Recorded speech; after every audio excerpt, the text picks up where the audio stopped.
আসসালামু আলাইকুম বন্ধুরা, আশা করি সবাই অনেক ভালো আছেন। তো আজকের এই ভিডিওতে আমি দেখাবো কিভাবে আপনারা বিকাশ থেকে আপনার ফোনে লোড দিবেন। যদিও এই কাজটি খুব সোজা, তারপরেও অনেক ভাই আছে এই ছোট্ট কাজটি করতে পারে না, আর সেজন্যই আমার এই ভিডিওটি তৈরি করা। তো আপনারা যারা এই কাজটি করতে পারেন না, তারা ভিডিওটি শেষ পর্যন্ত দেখুন, তাহলে আপনিও খুব সহজে বিকাশ থেকে লোড দিতে পারবেন। তো ভিডিও শুরু করার আগে আর একটি কথা, ভিডিওটি ভালো লাগলে একটি লাইক দিবেন, কমেন্ট বক্সে আপনার মূল্যবান মতামত জানাবেন এবং নিয়মিত নতুন ভিডিও পেতে আমার এই ছোট্ট চ্যানেলটি সাবস্ক্রাইব করবেন।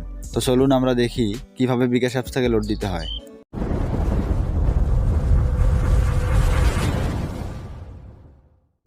তো বন্ধুরা, প্রথমে আপনারা বিকাশ অ্যাপ্লিকেশনটি ওপেন করবেন। তো আমি করলাম।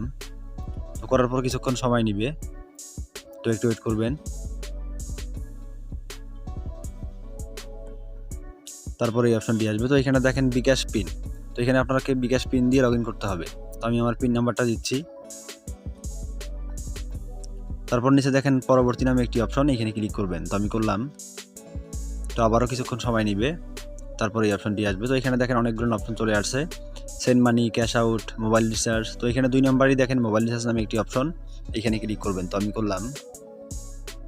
তো এখানে ক্লিক করার পরে এই অপশনগুলো আসবে। তো এখানে আপনার যদি নাম্বারটা সেভ করা থাকে, আপনি যে নাম্বার লোড দিবেন তাহলে এখান থেকে আপনি নিতে পারবেন।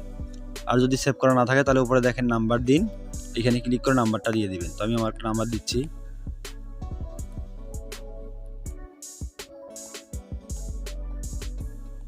তো নাম্বার দেওয়া হয়ে গেলে সাইডে দেখেন টিক চিহ্ন, এখানে ক্লিক করবেন। তো আমি করলাম।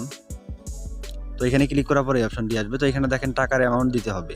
এখানে সাইডে দেখেন 24, 75, 115, 500 দেওয়াই আছে। তো আমি 10 টাকা লোড করে দেখাবো আপনাদেরকে। তো আমি এখানে 10 দিচ্ছি। তারপর সাইডে দেখেন তীর চিহ্ন, এখানে ক্লিক করবেন। তো আমি করলাম। তারপরে এই অপশনটি আসবে। তো এখানে দেখেন অ্যামাউন্ট 10, চার্জ 0.00, সর্বমোট 10। তো এখানে দেখেন প্রিপেড, পোস্টপেড। তো আপনার প্রিপেড হলে প্রিপেড দিবেন, পোস্টপেড হলে পোস্টপেড দিবেন। তো আমার প্রিপেড দিলাম। তারপর দেখেন পিন নাম্বার দিন। তো এখানে আপনার বিকাশের পিন নাম্বারটা দিবেন। তো আমি আমার পিন নাম্বারটা দিচ্ছি। তো দেওয়ার পর সাইডে দেখেন টিক চিহ্ন, এখানে ক্লিক করবেন। তো আমি করলাম। তারপরে এই অপশনটি আসবে। তো এখানে দেখেন মোবাইল রিচার্জ করতে ট্যাপ করে ধরে রাখুন।